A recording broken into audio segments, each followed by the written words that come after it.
wabarakatuh. Alhamdulillahi ala ihsani wa syukra lahu ala taufiqihi wa amtinani alla ilaha illallah wahdahu la syarika lah ta'ziman li sya'ni wa asyhadu anna Muhammadan abduhu wa rasuluhu ad-da'i ila ridwanih. Allahumma salli wa sallim alaihi wa ala alihi wa ashabihi wa ikhwanih. Amma ba'd. Segala puji bagi Allah yang telah memberikan kita segala nikmat, di antaranya nikmat Islam, nikmat iman, nikmat sehat, dan dengan karunia Allah juga kita masih bisa diberikan kesempatan untuk bisa menghadiri majelis ilmu yang insya Allah bermanfaat ini. Alhamdulillah. Dan tidak lupa salawat serta salam kita haturkan kepada Rasul kita, Nabi kita, suri tauladan kita, yaitu Nabi Muhammad Sallallahu Alaihi Wasallam. Dan tidak lupa kepada para keluarganya, para sahabatnya, para pengikutnya hingga akhir zaman kelak. Amin ya rabbal alamin. Pertama-tama, izinkan Ana memperkenalkan diri ya. Ana Sholah Falan Elikhwani, domisili Tangerang, dan saat ini kesibukan kuliah. Tanpa berlama-lama juga, dan ini bisa dimatiin. Kita buka acara kajian malam ini dengan membaca basmalah bersama-sama. Bismillahirrahmanirrahim. Lalu kita lanjut ke agenda kedua, yaitu membaca Al-Fatihah bersama-sama ya, agar kita bisa mendapatkan keberkahan yang lebih insya Allah. Teman-teman bisa dibuka mikro. Kita akan baca.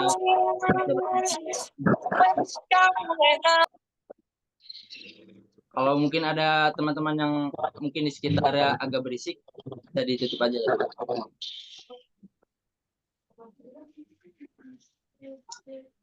Baik, kita mulai. 1, 2, 3. A'udzu billahi minasyaitonir rajim. Bismillahirrahmanirrahim. Alhamdulillahi rabbil alamin.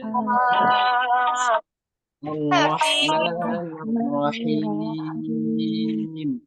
Maliki yaumiddin. Iyyaka na'budu wa iyyaka nasta'in. Ihdinas siratal mustaqim.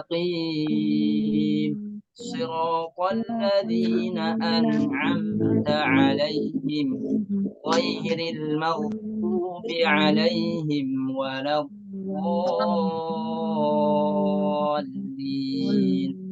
Amin. Allahumma rahmna bil Quran. Alhamdulillah, semoga dengan membaca Al-Fatihah tersebut kita diberi kemudahan oleh Allah dalam memahami dan mengamalkan apa yang nanti akan disampaikan oleh Ustadz Asad.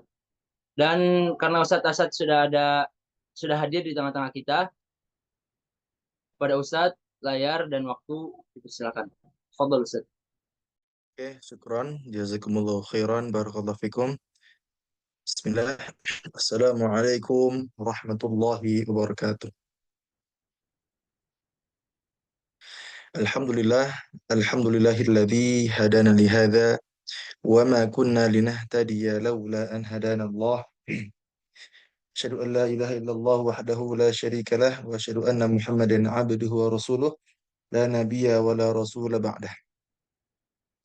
Wassalatu wassalamu ala imamil muttaqin وقائد المجاهدين سيدنا محمد صلى الله عليه وسلم وعلى آله وصحبه ومن تبعهم بإحسان إلى يوم الدين أما بعد. Ikhwati rahimakumullah, semua, alhamdulillah kita semua di sini masih diberikan kenikmatan oleh Allah Subhanahu wa taala, kenikmatan yang luar biasa, kenikmatan yang tentunya berlimpah, bahkan saking berlimpahnya, saking banyaknya mustahil kita bisa menghitungnya. Allah menyampaikan, wa in ta'uddu ni'matallahi la tuhsuha. Kata Allah, kalau kalian ingin menghitung nikmat Allah, kalian tidak akan mampu menghitungnya. Karena apa? karena saking banyaknya nikmat yang Allah berikan kepada kita. Maka dari itu saya mengajak kepada teman-teman semua, mari kita tingkatkan rasa syukur kita kepada Allah Subhanahu wa taala, tingkatkan ketakwaan kita kepada Allah Subhanahu wa taala, ya. Karena dengan kita bersyukur ini, insya Allah segala nikmat kita pun akan ditambahkan. Allah menyampaikan la in syakartum la azidannakum. Kalau kalian bersyukur, kata Allah, maka pasti aku akan tambahkan nikmat. Apa sebelumnya, admin boleh dikeluarkan yang tadi tadi udah mengganggu beberapa kali ya. Bocor-bocor. Oke ya, Ya, di kick Pan off ya. aja itu yang Kori itu dari tadi nggak Ustaz, bisa. mohon maaf. Itu memang dia sengaja, Ustaz. Nyalain musik terus. Dia udah keluarin dari tadi Udah sih. di remove aja, di remove nggak? Mengganggu. Oke ya, semoga dengan adanya tadi yang sedikit mengganggu bisa ini ya, bisa eh, apa namanya, meningkatkan sabar kita. Insya Allah dengan ini hikmahnya kita bisa lebih bersabar. Insya Allah kita mendapatkan pahala yang lebih berlimpah. Ya, karena kan kita niatnya dapat ilmu, tapi ternyata tadi ada yang mengganggu. Ya semoga dengan kita bersabar, pahala kita dilipat gandakan oleh Allah Subhanahu Wa Taala. Amin, amin insya Allah. Dan teman-teman yang lain Amin, ya, amin, tolong amin. juga Kita hampir sudah menyala mohon ini. gimana, teman-teman, mohon maaf ya, tolong dimatikan saja apa namanya mic-nya untuk tidak mengganggu kegiatan kita pada malam ini. Ya karena dengan adanya suara yang bocor, ya antum buka mic, yaitu lumayan mengganggu. Ya jadi asalnya antum buka kamera aja. Antum buka kamera, perlihatkan wajah antum, ya perlihatkan keseriusan antum. Ya, insya Allah kalau antum serius, insya Allah ya segala ilmu yang anda sampaikan pada malam ini bisa bermanfaat buat antum semua insya Allah. Oke teman-teman semua, tema kita hari ini adalah kiat meraih kenikmatan Al-Quran. Ya, saya jamin antum semua di sini pasti menginginkan mendapatkan kenikmatan Al-Quran. Betul ya? Pasti antum ingin nikmat, antum ingin merasakan kelezatan bersama Quran. Maka insya Allah dengan adanya materi pada malam ini akan membantu antum dalam proses mengetahui bagaimana sih caranya, langkah-langkahnya agar kita bisa mendapatkan kenikmatan Al-Quran. Ya, sebelum menjelaskan tentang beberapa langkah-langkahnya, beberapa poin ya, mungkin Ana di awal ini akan memberikan pendahuluan tentang apa? Tentang kisah-kisah kedekatan para ulama dengan Quran. Allah Akbar, Allah Akbar. Teman-teman itu tadi boleh dikeluarkan lagi tadi, admin yang tadi mengganggu ya. Ini jujur nggak tahu itu siapa. Ya semoga Allah memberikannya hidayah. Ya, karena kita menjus ilmu, ya seharusnya tidak ada musik dan sebagainya. Ya, Afwan ya teman-teman semua ya, tadi ada yang mengganggu. Oke, tema kita hari ini adalah kisah kedekatan ulama dengan Al-Quran. Jadi nanti insya Allah ada beberapa kisah, beberapa contoh lah, ya beberapa contoh para ulama terdahulu yang mereka ini sangat dekat dengan Al-Quran. Ya, kenapa Anda pengen memberikan ini di awal? Ya, sebagai motivasi tambahan bagi kita. Ya mungkin awalnya kita masih malas-malasan nih baca Qurannya, masih malas-malasan nih ingin berjuang mendapatkan kenikmatan ini. Tapi semoga ya semoga dengan adanya materi pada malam ini ya materi ini insya Allah bisa menambah kenikmatan kita atau usaha kita untuk meraih kenikmatan itu. Jadi ada 8 kisah yang dikutip. Ya, kisah yang pertama atau contoh yang pertama adalah contohnya dari ulama bernama Al-Imam Al-Aswad bin Yazid. Beliau ini biasa menghatamkan Quran selama 6 hari. Ya, jadi 6 hari pasti beliau hatam 3 juz.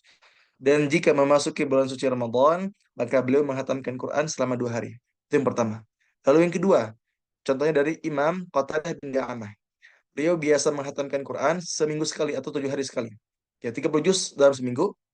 Dan kalau masuk ke Ramadan, ya masuk ke bulan suci Ramadan, maka beliau menghatamkan Quran berapa kali? 3 hari sekali, masya Allah. Lalu yang ketiga ada Imam Waqi' bin Al-Jarrah. Ya ini gurunya Imam Syafi'i. Ya namanya Waqi' bin Al-Jarrah. Beliau ini menghatamkan Quran setiap malamnya. Bayangkan, menghatamkan Quran di setiap malamnya. Ditambah sepertiga Quran atau 10 juz dalam sholat dua rakatnya, di dalam setiap sholat duha dan juga ba'di zuhur. Jadi dia kalau malam membaca Al-Quran 30 juz langsung hatam setiap malamnya. Ya, ditambah di siang harinya ketika waktu duha dan juga ketika ba'di zuhur, beliau merojaah hafalannya berapa juz? 10 juz per harinya. Itu saking dekatnya beliau dengan Quran. Ya, bayangkan malamnya bisa baca 30 juz dan siangnya membaca 10 juz, luar biasa. Di tengah kesibukan beliau yang sibuk mengajar, ya sibuk juga menuntut ilmu dan sebagainya. Lalu yang keempat, ada Imam Al-Walid bin Abdul Malik. Beliau ketika memasuki Ramadan, ya beliau biasa menghatamkan Quran selama 3 hari, setiap 3 hari. Lalu yang kelima, ada Imam Ibnu Asakir. Beliau biasa menghatamkan Quran dalam 7 hari. Jika memasuki Ramadan, maka beliau menghatamkan Quran setiap harinya. Luar biasa, Masya Allah. Lalu yang keenam, ada Imam Bukhari. Ketika beliau memasuki Ramadan, maka beliau biasa menghatamkan Quran setiap 3 hari. Nah, ini yang contoh yang luar biasa. Ada imam kita semua, Imam Asy-Syafi'i, ya imam mazhab kita. Beliau itu ketika di luar Ramadan, maka beliau menghatamkan Quran 30 kali per bulannya. Bayangkan, di luar Ramadan. Dan jika memasuki bulan suci Ramadan, maka beliau menghatamkan 60 kali dalam sebulan itu, atau satu harinya 2 kali hatam. Bayangkan. Kalau Ramadan, beliau seharinya membaca 60 juz. Bayangkan, 60 juz per harinya. Sementara kalau di luar Ramadan, beliau menghatamkan Quran selama per harinya 30 juz. Bayangkan, luar biasanya. Lalu ada yang lebih luar biasa lagi, ada Imam Zuhair bin Muhammad Al-Marwazi. Ketika memasuki bulan Ramadan, beliau itu menghatamkan Quran sebanyak 90 kali, atau satu harinya 3 kali menghatam Quran, atau sekitar berapa? 90 juz. Luar biasa. Ya, ya minimal kisah-kisah ini bisa menjadi semangat bagi kita.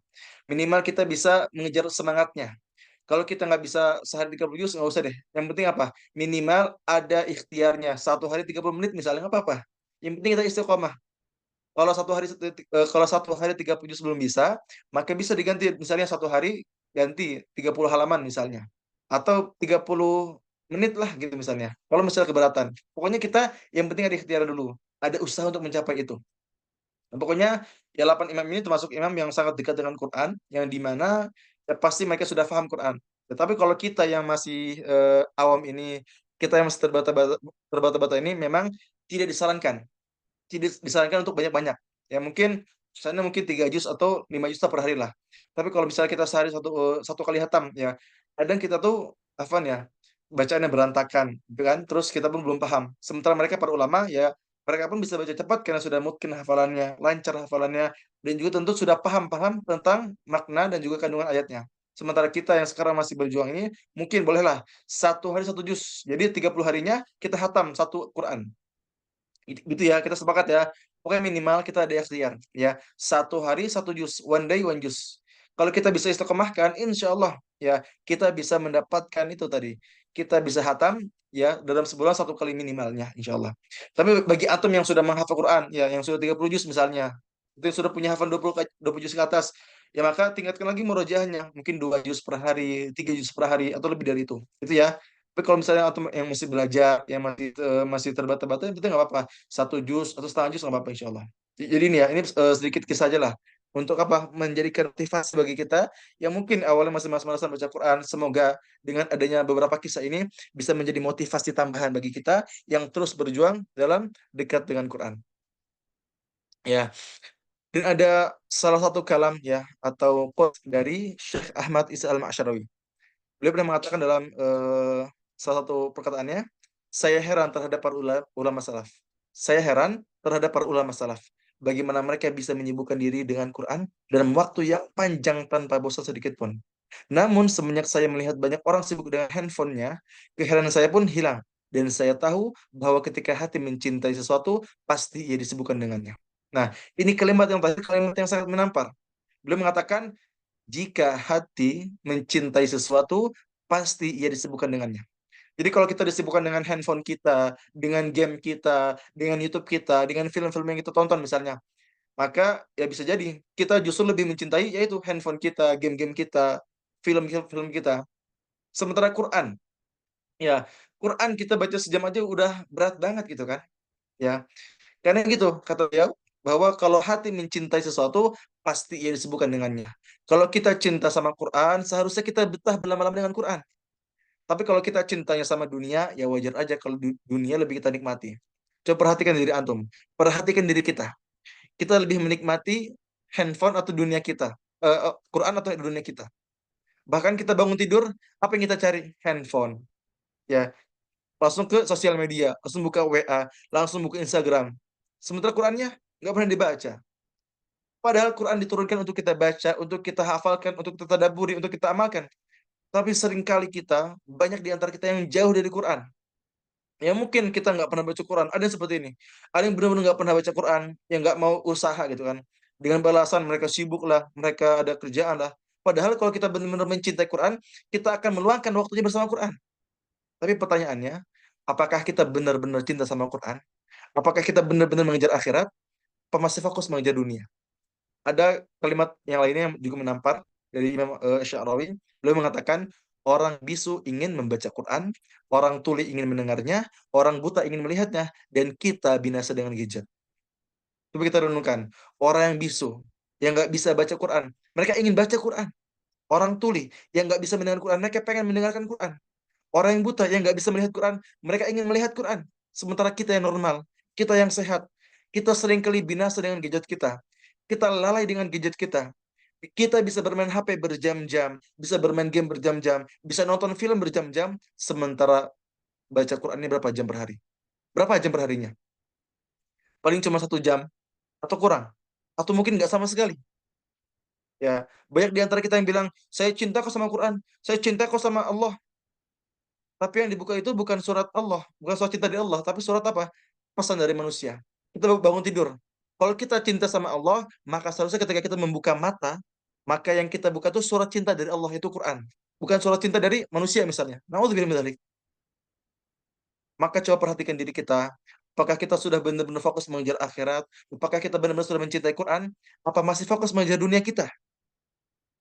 Ya, setelah kalimat ini pun sudah menampar. Orang bisu yang nggak bisa baca Quran, pengen baca Quran. Orang yang tuli, orang yang nggak bisa mendengar, pengen mendengarnya.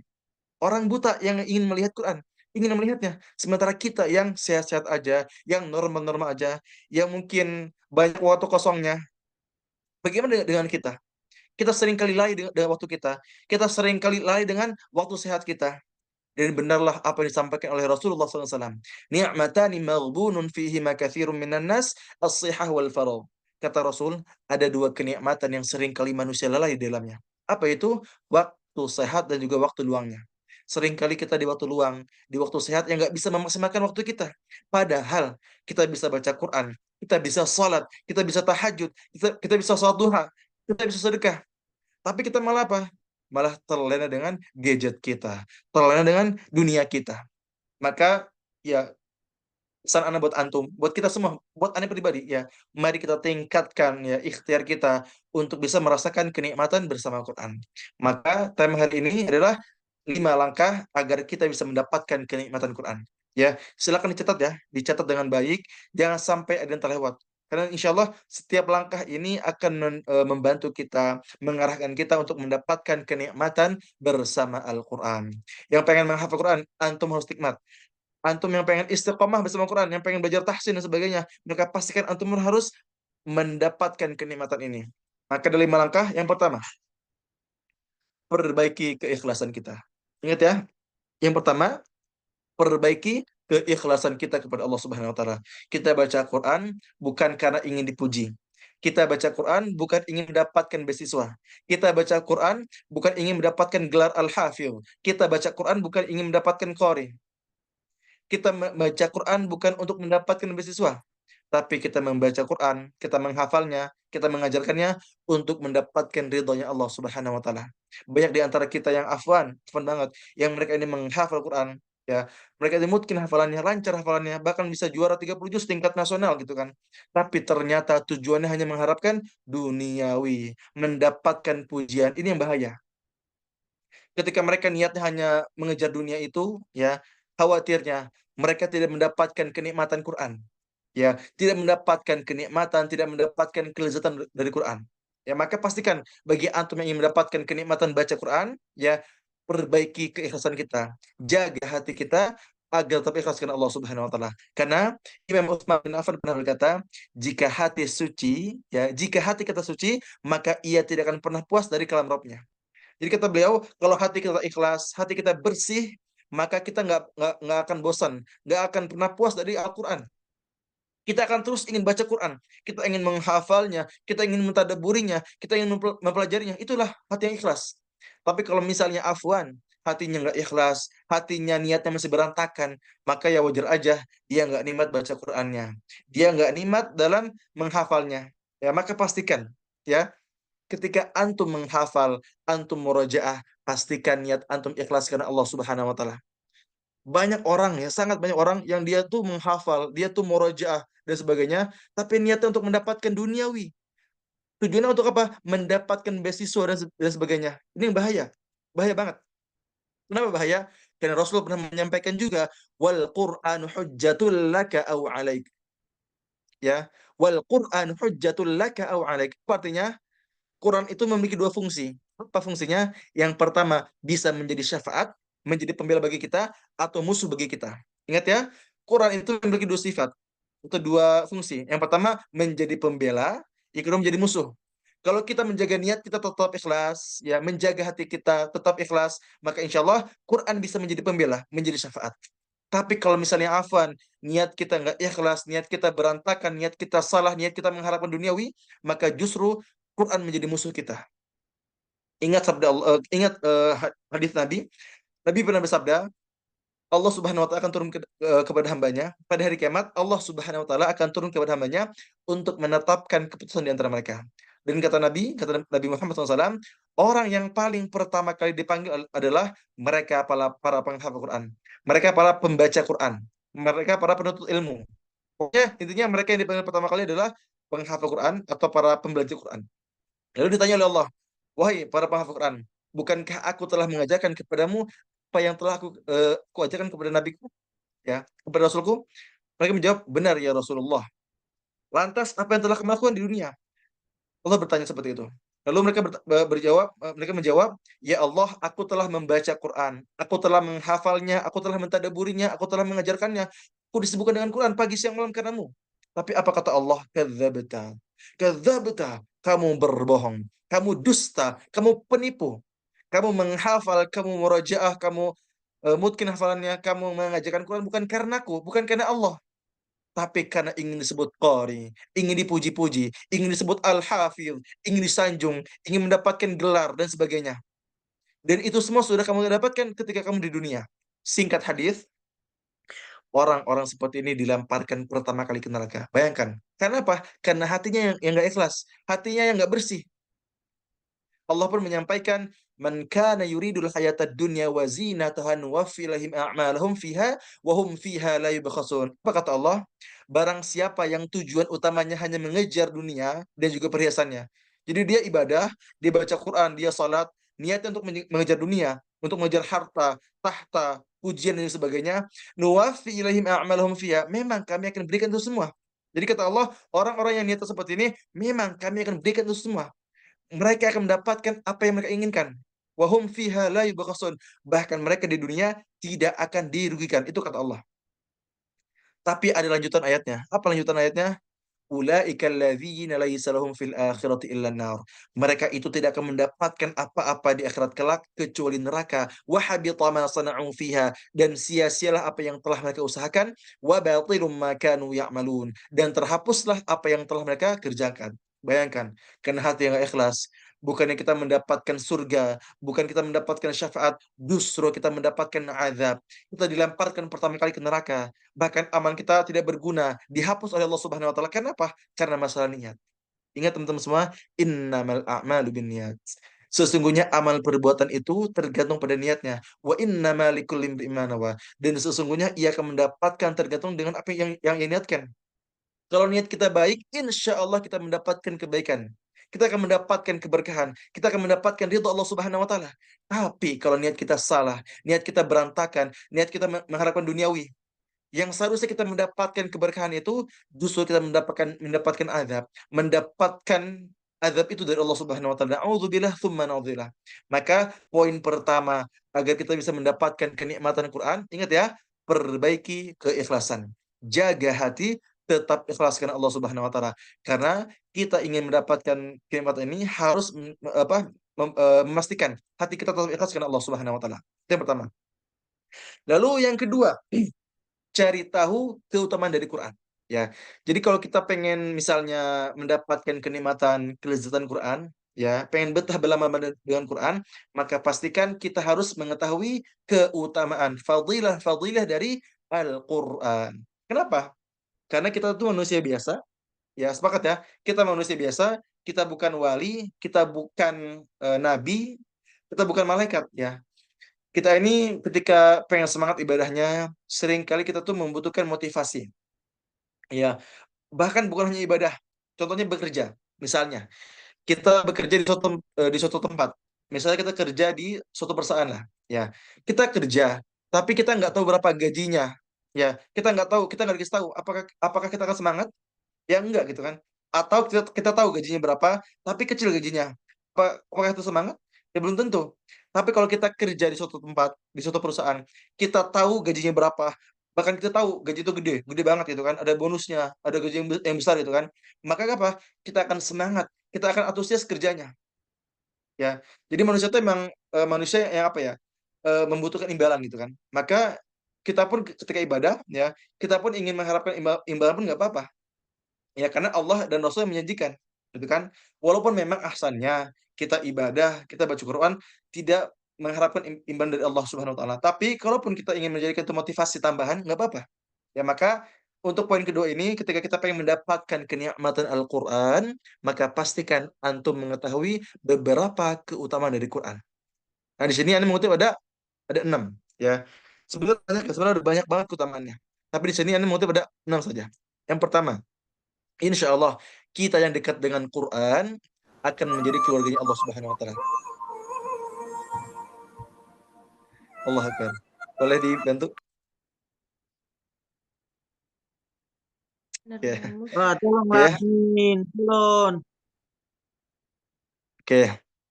Jadi yang saya kutip ada 6 keutamaan dari Quran. Yang pertama, insya Allah kita menjadi keluarganya Allah Subhanahu Wa Taala. Jadi Rasul pernah menyampaikan bahwa Allah Subhanahu Wa Taala mempunyai keluarga di kalangan manusia. Lalu para sahabat bertanya, siapakah mereka ya Rasulullah? Mereka adalah ahlul Quran dan orang-orang pilihannya. Jadi orang-orang yang dekat dengan Quran, ya, yang senantiasa membacanya, yang senantiasa dekat dengan Quran, menghafal, mentadaburi, mengajarkan Quran. Mereka adalah ahlullah, keluarganya Allah dan orang-orang pilihannya. Lalu yang kedua, insya Allah kita pun bisa menjadi manusia yang terbaik. Karena semua yang berkaitan dengan Quran, pasti ia menjadi yang terbaik. Nabi Muhammad menjadi manusia terbaik, menjadi nabi dan juga terbaik, nabi dan juga rasul yang terbaik. Kenapa? Karena Quran diturunkan kepadanya. Lalu ada malaikat Jibril alaihissalam menjadi malaikat yang terbaik. Kenapa? Menjadi perantara diturunkan Quran. Contoh lain, ada bulan terbaik. Bulan apa? Bulan suci Ramadan. Karena pada bulan itu bulan diturunkan Quran. Lalu juga ada malam terbaik. Malam apa itu? Malam Lailatul Qadar. Kata Allah apa? Khairum min alfi syahr. Malam itu lebih baik daripada 1 bulan. Kenapa? Karena pada malam itu menjadi malam diturunkan Quran. Coba bayangkan kalau kita dekat dengan Quran, hati kita, pikiran kita, amalan kita dekat dengan Quran, maka insya Allah kita pun bisa menjadi manusia terbaik. Karena Rasul pun menyampaikan, khairukum man ta'allamal Quran wa 'allamah. Sebaik-baiknya di antara kalian adalah yang mempelajari Quran dan juga mengajarkannya. Jadi orang-orang yang dekat dengan Quran, maka insya Allah mereka menjadi manusia yang terbaik. Yang ketiga, tentu mendapatkan pahala yang berlimpah. Man qara harfan min kitabillah falahu bihi hasanah. Barang siapa yang membaca 1 huruf saja dari Quran, maka baginya 1 kebaikan dan 1 kebaikan itu akan dilipat gandakan menjadi 10 pahala. Aku tidak mengatakan alif lam mim 1 huruf, tapi alif 1 huruf, lam 1 huruf dan mim 1 huruf. Maka bayangkan kalau kita membaca alif lam mim, sudah 3 huruf yang kita baca, sudah 30 pahala yang kita dapatkan. Apalagi kalau kita membaca 1 juz per hari, 2 juz per hari, bayangkan sudah berapa huruf yang kita baca, sudah berapa pahala yang kita dapatkan. Lalu yang keempat, kita pun insya Allah akan diangkat derajatnya. Yang kelima, kita pun akan mendapatkan syafaat. Karena Rasul menyampaikan, Iqra'ul Qur'an fa innahu ya'ti yaumal qiyamati syafi'an li ashabi. Kata Rasul apa? Bacalah Al-Qur'an. Karena sesungguhnya Al-Qur'an akan datang di hari kiamat menjadi syafaat bagi para pembacanya. Jadi bagi kita yang senantiasa membacanya, senantiasa menghafalnya, insya Allah kita akan mendapatkan syafaatnya di hari kiamat. Dan terakhir, insya Allah kita pun akan dijauhkan dari api neraka. Ya, jadi 6 poin ini ya minimal kita tahu, kita paham, kita mengerti ya. Dengan apa? Dengan kita mengetahui ini bisa menjadi motivasi tambahan. Ya, jadi kalau kita pengen mendapatkan kenikmatan, pengen mendapatkan kelezatan Quran, maka pastikan kita cari tahu atau terus ingat keutamaannya. Karena Kita ini manusia biasa yang butuh imbalan. Maka Allah dan juga Rasul memberikan gambaran ini, memberikan imbalan ini. Dengan kita mengetahuinya, insya Allah bisa meningkatkan semangat kita dalam proses menghafal dan juga meroja, insya Allah. Barakallahu fiik. Lanjut. Yang ketiga, agar kita bisa mendapatkan kenikmatan Al-Quran, dengan apa? Dengan menumbuhkan cinta kita kepada Quran. Kenapa cinta? Karena cinta adalah kekuatan terbesar bagi siapapun yang ingin dekat dengan Quran. Karena dengan rasa cinta ini, kita akan ingin terus bersamanya. Kita akan terus memperjuangkannya. Kita nggak mau kehilangannya, kita pun akan menjaganya. Itulah cinta.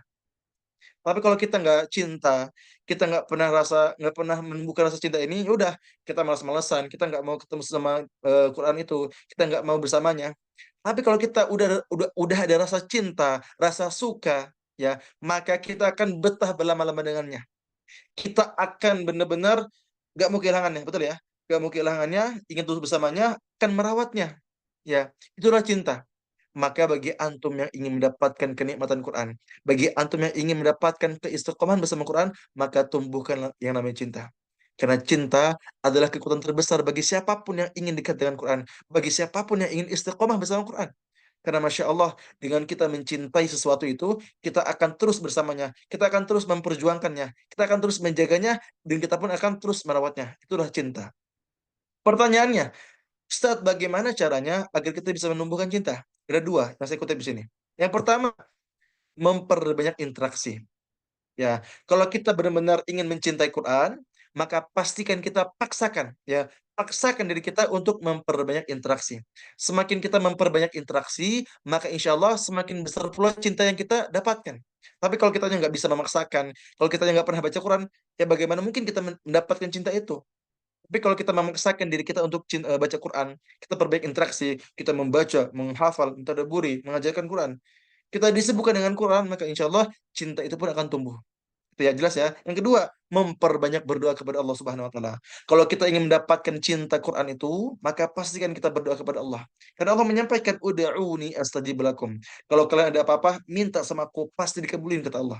Gak usah Maka kalau kita minimal pengen jadi mendapatkan cinta itu, kekesalan. ya, maka pastikan kita banyak berdoa kepada Allah Subhanahu wa taala.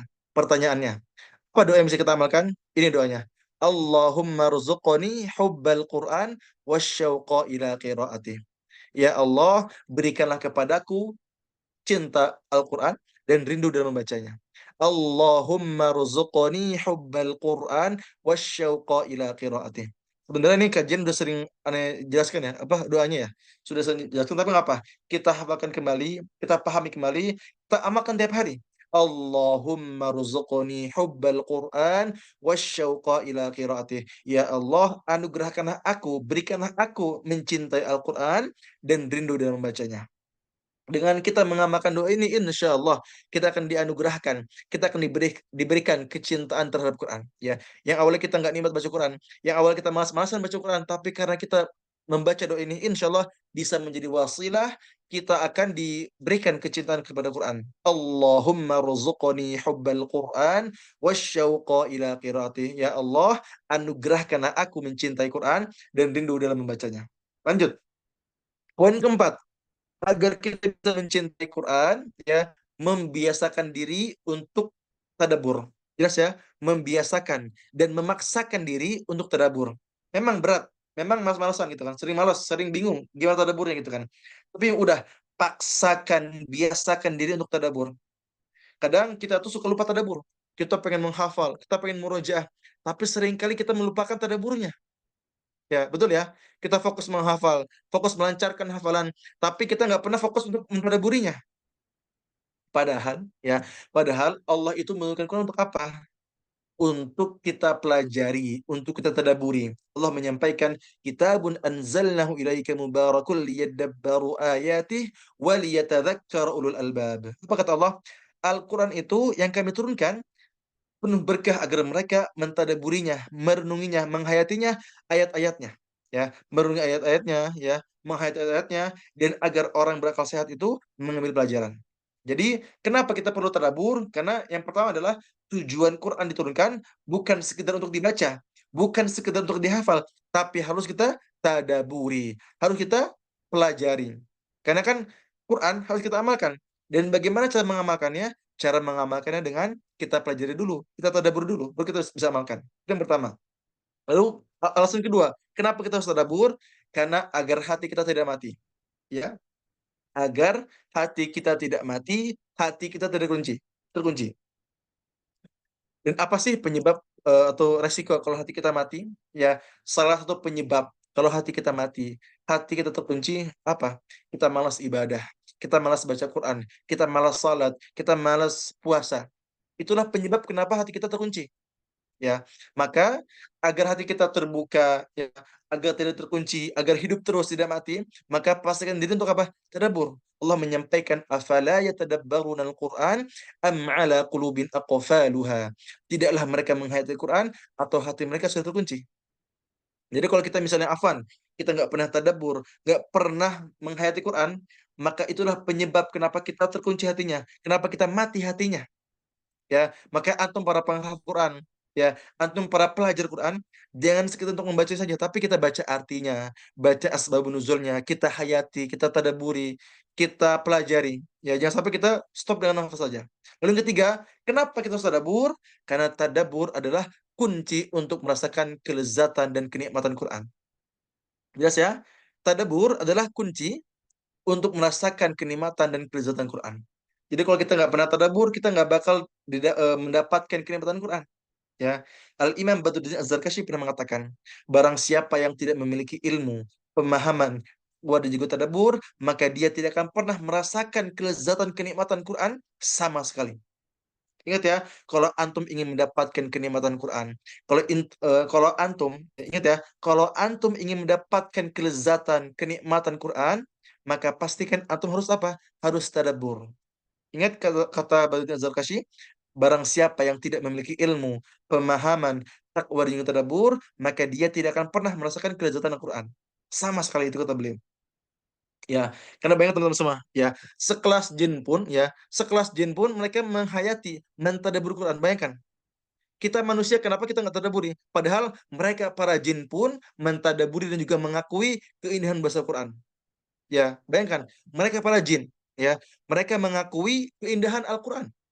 Apa kata Allah? Wa idh sarafna ilaika nafaran minal jinni yastami'una al-Qur'an falamma hadaruhu qalu ansitu falamma qudiya wallaw ila qaumihim munzirin. Apa kata Allah? Dan ingatlah ketika kami hadapkan kepadamu Muhammad serombongan jin yang mendengarkan bacaan Quran. Maka ketika mereka menghadiri pembacaannya itu, mereka berkata, ansitu, diamlah kamu untuk mendengarkannya. Maka ketika telah selesai, mereka kembali kepada kaumnya untuk memberi peringatan. Allah pun menyampaikan dalam ayat lainnya, Qul uhiya ilayya annahu istama'a nafarum minal jinni faqalu inna sami'na qur'anan ajaba. Katakanlah Muhammad, telah diwahyukan kepadaku bahwa sekumpulan jin telah mendengarkan bacaan. Lalu mereka berkata, kami telah mendengarkan bacaan yang menakjubkan, itu Al-Quran. Bayangkan, sekelas jin pun, ya, serombongan jin pun mengakui bahwa Quran itu indah. Sangat indah bahasanya. Bahkan mereka mengatakan kepada kaumnya, ansitu. Jadi ketika mereka lewat, ada yang baca Quran, mereka mengatakan ansitu. Apa arti ansitu? Diamlah. Jadi dalam bahasa Arab itu diam itu ada dua, ya. Ada uskut, ada ansit, ya. Kalau uskut, diam yang nggak boleh berbicara. Tapi kalau ansit itu diam yang nggak boleh bergerak, nggak boleh bersuara. Itu hikmahnya, ya. Jadi kalau uskutu misalnya, uskutu, diamlah kalian, yaitu diam dalam artian nggak boleh bersuara. Tapi kalau ansitu itu benar-benar nggak boleh bergerak, nggak boleh bersuara. Dengan fokus mendengarkannya. Itulah saking indahnya Quran, mereka mengatakan kepada kaumnya, qalu ansitu. Mereka mengatakan, diamlah dan dengarkan Al-Quran. Karena mereka, para jin itu, mengakui keindahan Al-Quran. Sementara kita manusia, apakah kita sudah merasakan kenikmatan Quran? Apakah kita sudah mentadabbur Quran? Apakah kita ada ikhtiarnya? Minimal ada ikhtiarnya. Jangan sampai kita udah nggak nikmat baca Quran, udah nggak bisa paham, tapi kita nggak ada ikhtiarnya. Ini bahaya. Kalau kita belum paham Quran, ya belum bisa tadabbur dengan bagus gitu kan, minimal apa? Ada ikhtiarnya. Kenapa sih ikhtiarnya? Yang pertama, ya, antum buat jadwal khusus buat tadabbur. Kapan ya bagusnya? Mungkin malam hari, ya. Jadi kalau misalnya pengen lebih berkesan, ya, kalau pengen bermakna, maka bangunlah malam hari untuk membaca Quran untuk tadabbur. Yang kedua, Tentunya dengan memahami makna dan kandungan ayat-ayat yang kita baca. Baca artinya, baca tafsirnya, baca penjelasan ustadznya gitu kan. Baca penjelasan tafsirnya gitu ya, intinya gitu. Yang ketiga, memperbagus suara kita ketika membaca. Jadi bagus, boleh kita apa namanya, memperindah suara kita, tapi tentunya dengan memperhatikan tajwid juga. Lalu yang keempat, membaca dengan perlahan, ya dengan dan juga, perbanyak pengulangan. Jadi kalau kita pengen tadabbur ya pelan-pelan bacanya, nggak usah terburu-buru, baca dengan tartil, ya pahami dengan misalnya makhrajnya, ya kita maksimalkan tiap, makhraj hurufnya, kita maksimalkan tiap tajwidnya, jangan sampai kita biarkan ya. Jadi 4 ini ya buat jadwal, ya terus juga memahami maknanya, terus memperbagus bacaan kita ketika sholat, dan juga membaca dengan perlahan insyaallah yang bisa membantu kita dalam proses tadabbur. Ya ini, langkah awalnya ya. Itu ya, semoga Allah mudahkan kita semua untuk bersemangatlah dalam proses tadabbur ini insyaallah. Lalu yang terakhir, ya poin kelima, agar kita mendapatkan kenikmatan Al-Qur'an, ya adalah meninggalkan maksiat. Coba sebelum, Anda jelaskan coba kita apa namanya, kita review dulu yang dari pertama. Tadi yang pertama apa masih ingat? Yang pertama adalah perbaiki keikhlasan, ya.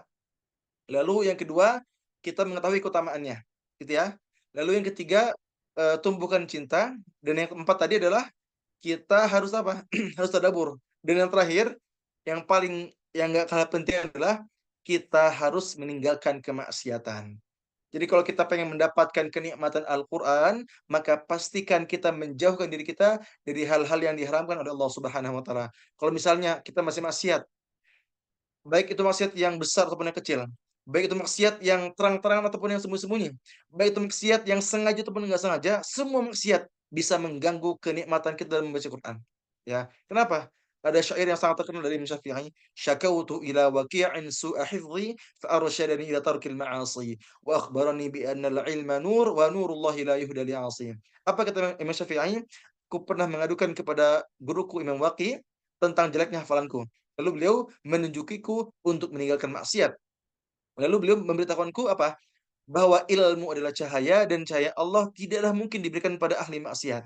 Jadi kalau kita misalnya afwan, sering berpikiran kotor, ya, sering berkata kasar, sering memikirkan hal-hal yang diharamkan, ya, maka inilah penyebab kenapa kita nggak nikmat baca Quran, kenapa kita susah baca Quran, kenapa kita susah menghafal Quran. Karena mungkin ada kemaksiatan yang kita lakukan, mungkin sering gibah, mungkin sering misalnya membuli dan sebagainya, itu yang bisa menyebabkan kenapa kita nggak nikmat baca Quran. Ya, bahkan ya, dari kisah ini, jadi Imam Syafi'i itu pernah satu fase, ya, suatu ketika beliau ini sedikit terganggu hafalannya. Dan ternyata ketika diperhatikan lagi, beliau itu pernah nggak sengaja ketika, lewat pasar ya, jadi beliau ini pengen pergi ke gurunya, Imam Waqi. Ketika lewat pasar ya, nggak sengaja melihat betis wanita yang tersingkap. Ingat ya, nggak sengaja ya, tidak sengaja melihat betis wanita yang tersingkap, nggak sengaja loh. Tapi itu bisa menyebabkan sedikit terganggu hafalannya. Sementara kita yang mungkin sering melihat hal-hal yang haram di Instagram, di TikTok, di WA, di mana pun itu, yang sering kita temukan apa? Aurat, ya. Hal-hal yang diharamkan oleh Allah Subhanahu wa taala. Maka semoga dengan adanya hikmah ini, dengan kisah ini, bisa menjadikan kita untuk berikhtiar, berusaha untuk meninggalkan maksiat. Karena Masya Allah, maksiat itulah yang mengganggu kenikmatan kita dalam proses menghafal, membaca, mempelajari Quran. Pertanyaannya, Ustadz, bagaimana caranya agar kita bisa meninggalkan maksiat? Yang pertama, tentu antum mulai dari apa? Keinginan dulu. Jadi mulai niat yang kuat ya, karena kalau misalnya kita nggak niat, kitanya nggak ada kemauan yang kuat, ya udah kita bakal susah buat meninggalkannya. Tapi kalau kita ada niat yang kuat, insya Allah kita akan dimudahkan. Yang pertama. Lalu yang kedua, agar kita bisa meninggalkan maksiat dengan apa? Dengan memperbaiki sholat kita. Ingat ya, memperbaiki salat kita. Karena Allah menyampaikan, "Inna sholata tanha 'anil fahsya'i wal munkar." Kata Allah, sesungguhnya salat itu pasti mencegah perbuatan keji dan juga mungkar. Jadi kata Allah, salat yang benar itu akan mencegah kemaksiatan. Tapi kenapa misalnya, "Ustaz, kok ada orang salat, bahkan dia rajin salat tahajud, tapi kok salatnya kok masih maksiat?" Ada seperti itu ya? Sepakat ya, ada ya? Jadi dia rajin salat, dia rajin puasa dan sebagainya, tapi kok masih suka maksiat? Berarti ada yang salah di dalam sholatnya. Mungkin wudunya nggak benar, mungkin nggak khusyuk, mungkin niatnya, mungkin sering masbuk. Makanya kalau kita sering misalnya sekarang ya, kita masih suka maksiat, ya mungkin ada sholat kita yang nggak maksimal dari wudunya, terus misalnya kita sering nggak khusyuk, ya kita sering masbuk itu yang bisa menyebabkan kita kenapa tidak bisa meninggal maksiat. Jadi fungsi utama kita sholat itu buat apa?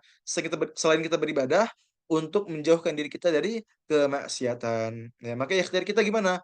Ustaz, bagaimana caranya agar kita bisa khusyuk ketika sholat? Maka cara yang paling dasar adalah dengan membayangkan kematian. Ya, karena Allah menyampaikan wasta'inu bis-sabri was-salah wa innaha lakabiratun illa 'alal khashi'in alladzina yadhunnuna annahum mulaqu rabbihim wa annahum ilaihi raji'un. Itu kata Allah, meminta pertolongan kepada Allah dengan bersabar dan juga salat. Dan sesungguhnya salat itu sangat berat dilakukan illa 'alal khashi'in, kecuali mereka yang khusyuk. Siapakah mereka? Alladzina yadhunnuna annahum mulaqu rabbihim wa annahum ilaihi raji'un. Mereka yang khusyuk adalah mereka yang menganggap dirinya itu akan bertemu dengan Allah dan mereka akan kembali. Jadi ketika dia sholat, dia membayangkan bahwa dia akan meninggal. Jadi dia sholat, dia membayangkan bahwa itu sholat terakhirnya. Itu yang bisa membuat kita khusyuk. Jadi kalau kita pengen khusyuk sholatnya, ya pengen lebih tenang, lebih khusyuk, maka bayangkan kita sholat, kita bayangkan ini sholat terakhir kita. Kita nggak ada waktu lagi. Ini terakhir kita sholat, kita maksimalkan. Kita bayangkan seperti itu. Dengan hal ini, insya Allah, kita bisa mendapatkan kekhusyukan itu. Jelas ya, jadi kalau kita pengen meninggalkan maksiat, yang pertama tadi apa? Mulai dari kemauan atau keinginan yang kuat. Yang kedua, sholat yang benar. Ya, wudunya, khusyuknya, terus berjamaahnya dan sebagainya. Itu yang kedua. Yang ketiga, memperbanyak doa kepada Allah Subhanahu wa taala. Apa doanya? Ada doa yang diajarkan oleh Al-Imam Mutawalli Asy-Sya'rawi. Jadi beliau pernah mengatakan kepada seorang pemuda, "Wahai pemuda, kalau kamu bermaksiat, kamu tahu itu salah dan kamu bingung meninggalkan bagaimana, maka amalkan doa ini." Apa doanya? Allahumma ahrimni ladzata ma'siyatik warzuqni ladzata ta'atik. Artinya apa? Ya Allah, haramkanlah aku dari kelezatan bermaksiat kepadamu dan berikanlah aku kelezatan untuk taat kepadamu. Allahumma ahrimni ladzata ma'siyatik warzuqni ladzata ta'atik. Jadi kalau kita pengen meninggalkan maksiat, ya silakan ya. Kita memperbanyak doa kepada Allah dengan apa? Allahumma ahrimni ladzata ma'siyatik warzuqni ladzata ta'atik. Ya, maka ya 5 poin ya agar kita bisa mendapatkan kenikmatan Al-Qur'an. Ini ulang yang pertama tadi apa? Yang pertama, perbaiki keikhlasan, jaga hati tetap ikhlas. Itu yang pertama. Yang kedua, apa? Cari tahu keutamaan dari Quran. Ya, jadi kita cari tahu atau ingat terus keutamaannya. Yang ketiga, tumbuhkan cinta terhadap Quran. Jadi kalau kita pengen betah berlama-lama dengan Quran, maka pastikan kita mencintai Quran. Yang keempat, dengan apa? Dengan mentadaburi Al-Quran. Ya, kalau kita nggak pernah tadabur, kalau kita nggak pernah menghayati Quran, mustahil kita bisa mendapatkan kenikmatan Quran. Dan terakhir, kita pun harus meninggalkan maksiat. Insya Allah dengan materi ini nanti bisa membantu kita dalam proses mendapatkan kenikmatan Quran. Dan insya Allah materi ini nanti Anda share di grup ya, insya Allah. Jadi bagi teman-teman semua yang di grup ya, jangan keluar dari grup ya. Insya Allah nanti untuk materi ini Anda kirim PDF insya Allah. Oke, sebelum tutup ya, mungkin Anda izin apa namanya promosi dulu ya. Oke, sebelum promosi mungkin buat teman-teman semua dibuka kameranya ya. Mungkin sebelum kita lanjut, kita ini dulu izin dokumentasi dulu ya. Ya kan bagi teman semua yang masih dibuka, yang masih ditutup mic-nya, apa namanya, kameranya, boleh dibuka kameranya ya. Jadi sebelum kita lanjut, ya Anda izin dokumentasi. Karena mumpung masih rame nih, masih full ya. Insyaallah ada 138 orang luar biasa.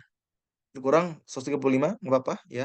Luar biasa ya, walaupun kita secara online, tapi Masya Allah, dengan seizin Allah, kita bisa mendapatkan, apa namanya, mendapatkan peserta sebanyak ini. Alhamdulillah, luar biasa.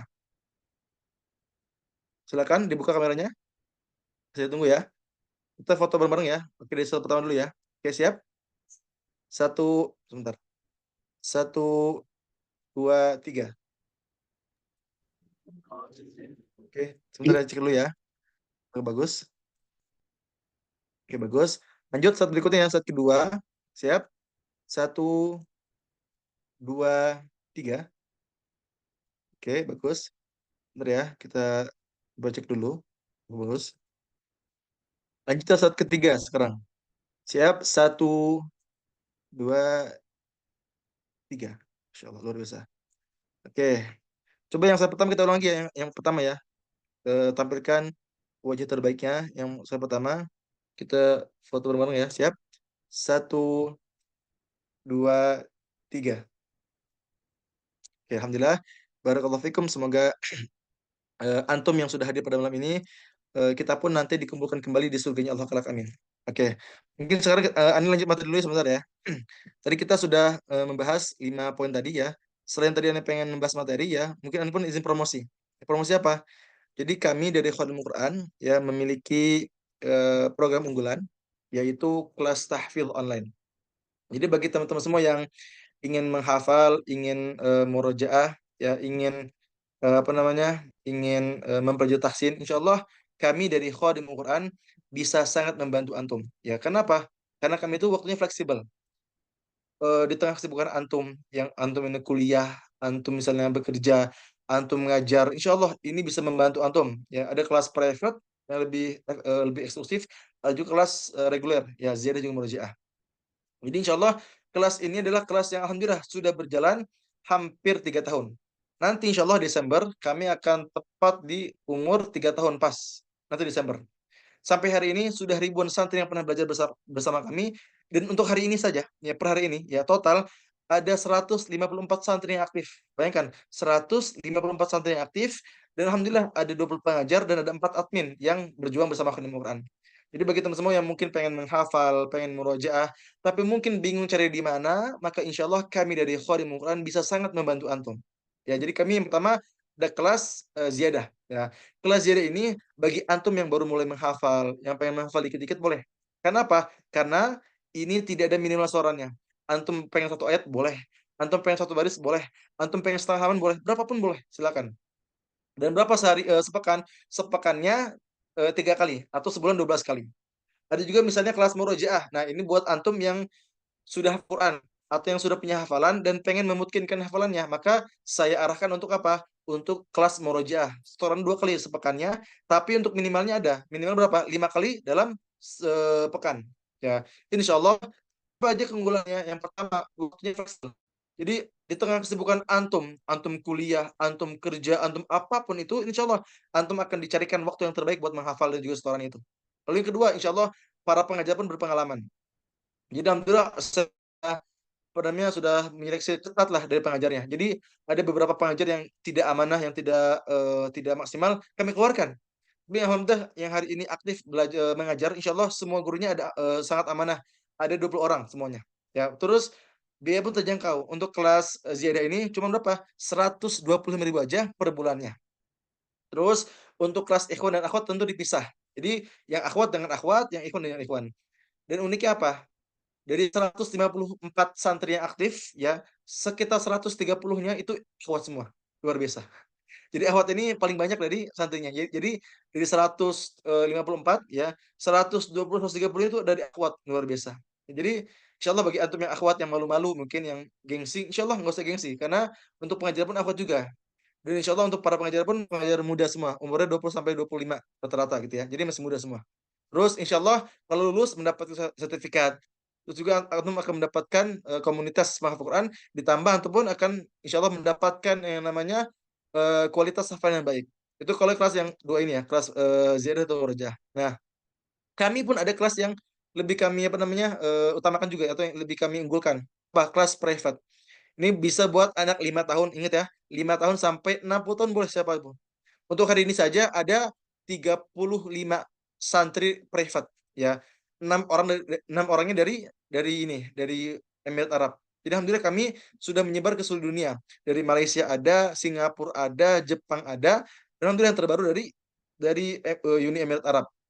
Jadi ada 6 orang, 3 ikhwan sama anak-anak kecil, ya 5 tahun, 7 tahun gitu. Dan 3 akhwat sama Ustazah Erli. Alhamdulillah sampai hari ini masih belajar.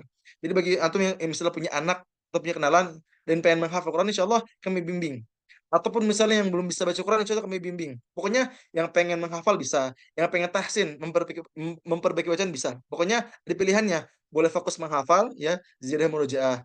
Ada fokus tahsin, memperbaiki bacaan doang. Ada juga fokus keduanya, boleh sambil tahsin, boleh sambil tahfil, menghafal gitu ya. Berapa kali pertemuannya? 2 kali aja, tapi insya Allah tiap pertemuannya sangat efektif ya. 30 sampai 40 menit. Jadi insya Allah antum akan dimudahkan, akan diarahkan untuk bisa menghafal Quran. Dan ini infaknya beda ya. Untuk kelas privat ini infaknya 250.000. Silakan bagi teman-teman semua yang pengen mendaftarkan dirinya, langsung saja ke nomor admin ya di 0898 2247 881. Insya Allah nanti akan diarahkan untuk bisa mendaftarkan diri antum ya ke kelas ini insya Allah. Ya, nanti pun insya Allah untuk info lengkapnya saya kirim di grup ya insya Allah. Oke, selain ada ini, kami pun memberikan peluang kebaikan bagi antum semua.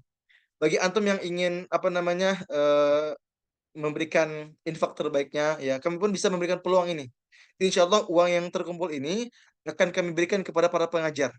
Jadi kami itu setiap bulannya selalu memberikan bonus tambahan bagi pengajar. Bagi mereka yang amanah, bagi mereka yang maksimal, kami berikan bonus. Ya total kami ada 20 orang pengajar. Insya Allah kalau mereka amanah, kami memberikan bonus-bonus ini. Jadi bagi teman-teman yang pengen berkontribusi ya untuk para pengajar Akademi Quran, insya Allah akan diarahkan ya infak-infak antum itu akan diarahkan untuk mereka. Bagaimana caranya? Silakan antum ya bisa transfer uangnya berapapun itu. Boleh 10.000 boleh silakan. Boleh 5.000 boleh ya. Tapi kalau misalnya lebih banyak lebih bagus ya 50.000, 100.000 boleh silakan.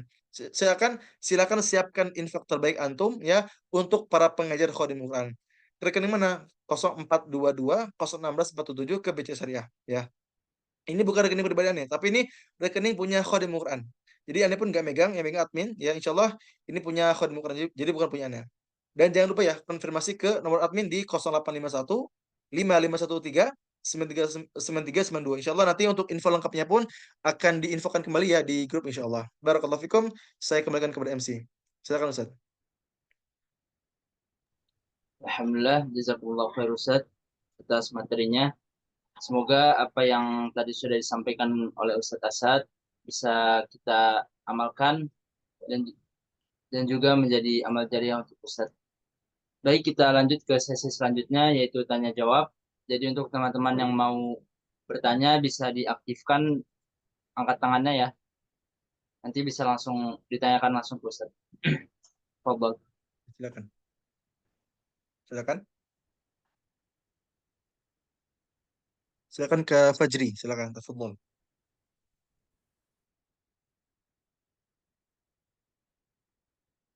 Silakan ke Fajri duluan.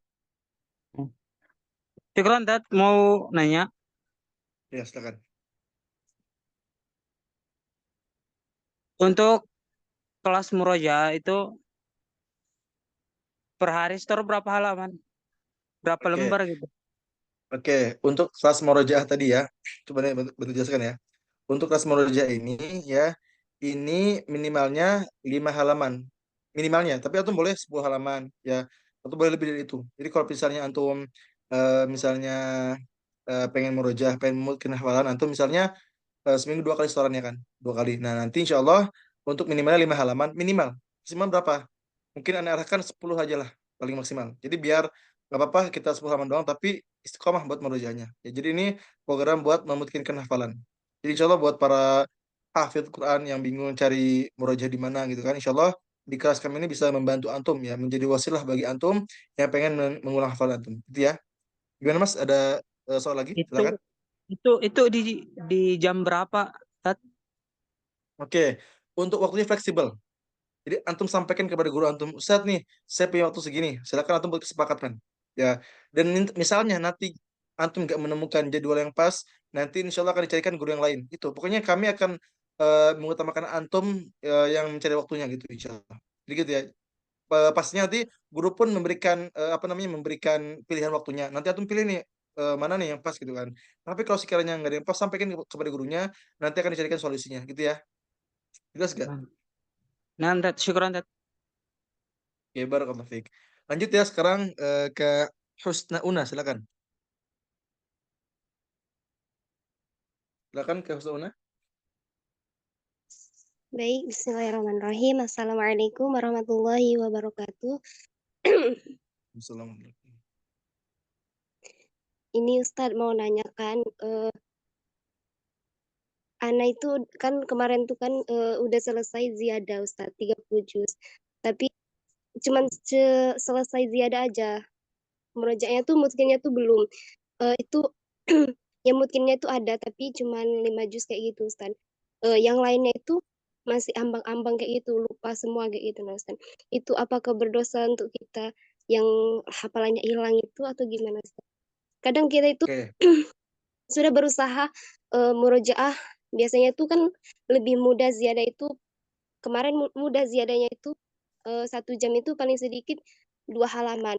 Tapi ketika menghafal, ketika murojaah itu banyak mengeluhnya gitu Ustaz. Oke. Ulangi ya. Bagaimana kalau kita sudah menghafal ternyata hilang hafalan kita, apakah berdosa? Jawabannya tergantung keadaan kita. Ingat ya. Jadi kalau kita misalnya sudah menghafal gitu kan, ternyata hilang hafalan kita, maka tergantung dengan kita sendiri. Kalau kita sudah ikhtiar, maka kita nggak berdosa. Ya kita sudah ikhtiar murojaah, kita sudah ikhtiar berdoa, kita sudah ikhtiar mencari waktu yang kosong, gitu kan. Tapi kalau misalnya kita misalnya sengaja nih, Ivan ya, sengaja kita nggak murojaah, kita malas-malasan, kita nggak pernah berdoa, kita nggak pernah yakin bahwa kita bisa mungkin, ini yang berdosa.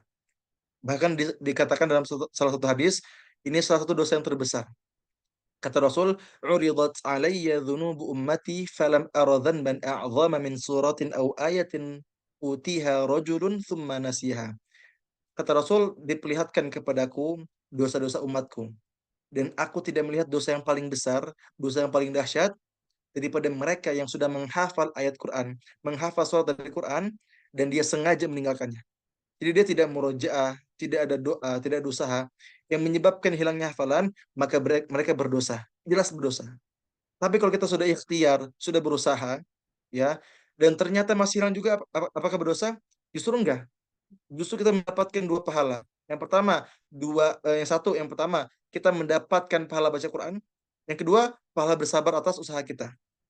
Jelas ya, kalau kita sudah usaha, tapi ternyata masih nggak lancar-lancar, maka kita justru mendapatkan 2 pahala. Pahala baca Quran, yang kedua pahala bersabar. Pahala baca Quran kan kita sudah sepakat ya, sudah sangat luar biasa gitu kan. Tapi ternyata pahala bersabar itu, ya misalnya kita murojaah nih, kita nggak mungkin kita nggak lancar-lancar, dan kita bersabar, maka pahala bersabar itu luar biasa pahalanya. Apa kata Allah? Innama yuwaffas sabiruna ajrahum bighairi hisab. Sesungguhnya balasan kepada mereka yang bersabar itu pahalanya tidak terbatas, tidak terhitung, bighairi hisab, tidak mampu dihitung. Kenapa? Saking besarnya, saking luar biasanya. Dan sabar itu ya salah satu tanda kita bertakwa kepada Allah Subhanahu wa taala. Allah menyampaikan was-sabirina fil ba'sa'i wad-dharra'i wa hinal ba's ulaika alladzina sadaqu wa ulaika humul muttaqun. Jadi kata Allah, orang-orang bersabar itu atas kesusahannya, atas kesulitannya, atas penderitaannya, ulaika alladzina sadaqu, mereka adalah orang benar, orang jujur, wa ulaika humul muttaqun, dan mereka adalah orang-orang yang bertakwa. Dan orang-orang bertakwa ini Allah janjikan apa? Wa may yattaqillaha yaj'al lahu makhraja. Barang siapa yang bertakwa kepada Allah, maka kami akan berikan mereka jalan keluar. Wa yarzuquhu min haitsu la yahtasib. Bahkan kami akan berikan mereka rezeki dari arah yang tidak tersangka-sangka. Ya, jadi kalau kita bertakwa, kalau kita bersabar, maka sabar ini akan mengarahkan kita ke pahala yang luar biasa, dan kita pun akan dijadikan oleh Allah apa? Orang-orang bertakwa. Dan orang bertakwa ini insya Allah akan dimudahkan dalam prosesnya, ya proses murojaahnya, proses menghafalnya dan juga sebagainya. Ya, jadi bagi Kak Husna yang sedang murojaah, sedang menghafal, ya ternyata sekarang nggak lancar, itu apa? Yang penting ikhtiar. Nah, mungkin Anda izin ini ya, izin mengarahkan bagaimana cara membagi murojaahnya. Jadi kita bagi 2M. Anda sebutnya 2M. Apa? 2M. Jadi yang pertama MP, maaf ya, 2 MP. Yang pertama MP1. MP1 itu murojaah penjaga, MP2 murojaah penguat. Ingat ya, kita dibagi 2. MP1 dan MP2. MP1 adalah murojaah penjaga. Jadi menjaga yang sudah lancar. MP2 murojaah penguat, itu menguatkan hafalan yang sudah hilang itu kan. Kita menghafal ulang. Nah, untuk MP1 ini, yang penjaga ini, kita murojaah ketika sholat. Ya, sholat tahajud, ba'diyah, qobliyah, atau ketika perjalanan. Pokoknya yang bisa kita baca dengan bil ghaib, kita baca bil ghaib. Nah, MP2 itu merujuk penguat. Misalnya kita ada rasa ziyadah, maka kita memakai MP2 ini. Kita merujuk penguat dengan menghafal ulang berapa? boleh 1 halaman, boleh 2 halaman, boleh 5 halaman. Pokoknya yang penting tambah, menambah-nambah gitu kan, ziyadah. Yang penting kita istiqomah, konsisten, itu intinya. Jadi gitu ya. Semoga Allah mudahkan ke Husna untuk terus murojaah dan juga menghafal Quran insyaallah. Barakallahu fiik. Afwan Taib, ada Ustadz. lagi mau bertanya? Silakan. Insyaallah ya masih bisa ya. Silakan yang mau bertanya. Dan teman-teman pun yang masih pengen infak boleh ya, silakan disampaikan ya ke rekening kami ya. Insya Allah nanti untuk infak yang sudah dikumpulkan ini akan kami salurkan kepada para pengajar di Al-Quran. Lanjut ke Haris Malik. Haris Malik, silakan.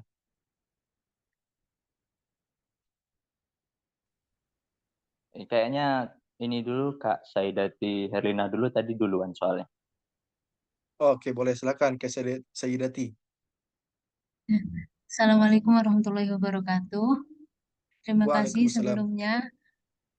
Saya mau bertanya, kan saya pernah mendengar ada eh, guru-guru Al-Quran yang memiliki sanad. Apakah sanad itu penting atau sepenting itu atau bagaimana? Terima kasih. Oke, apakah sangat penting? Jawabannya ya sangat penting. Dan insya Allah semua kita ya para pengajar itu insya Allah semua punya sanad. Nah, tapi bedanya ada yang memang mereka itu resmi sanadnya. Ya, ada juga yang mungkin sanadnya itu sekedar dia belajar aja, nggak resmi, maksudnya dia belajar ke baik guru. Tapi kalau misalnya ada satu orang yang belajar satu guru, ya dia mendapatkan sanad. Jadi sanad itu adalah ilmu yang bersambung ya dari kita sampai ke Rasulullah SAW. Ya, Rasul pun belajar. Jadi itulah pentingnya sanad karena Rasul pun ada sanadnya. Ya, ilmu itu dari Allah Subhanahu Wa Taala yang diajarkan oleh siapa? Oleh malaikat Jibril alaihissalam. Lalu Rasul mengajarkan kepada para sahabat dan para sahabat pun kan bacanya berbeda-beda gitu kan. Dan akhirnya apa?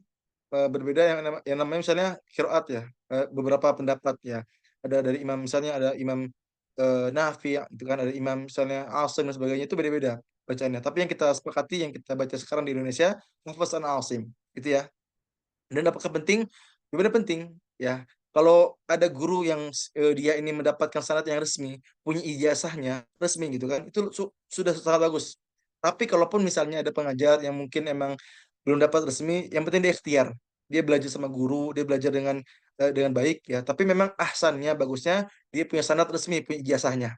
Itu ya. Jadi memang asalnya itu ada sanad resminya. Jadi sanad itu kalau secara bahasanya udah itu ilmu yang bersambung, yang bersandar kepada Rasulullah SAW ya. Tapi kalau misalnya yang kita pahami di Indonesia ya, sanad itu yaitu biasanya ijazahnya. Jadi apakah ijazah penting? Ya, Anda bilang penting buat ya itu memastikan apakah dia benar atau salah gitu ya. Itu ya, barakallahu fiik, semoga terjawab. Lanjut tadi ke siapa yang nanya? Haris ya? Iya, Jangan ke Haris. maka Van Ustadz izin bertanya. Ini kan saya masih baru-baru ngafal Quran. Ya, alhamdulillah dapat beberapa juz.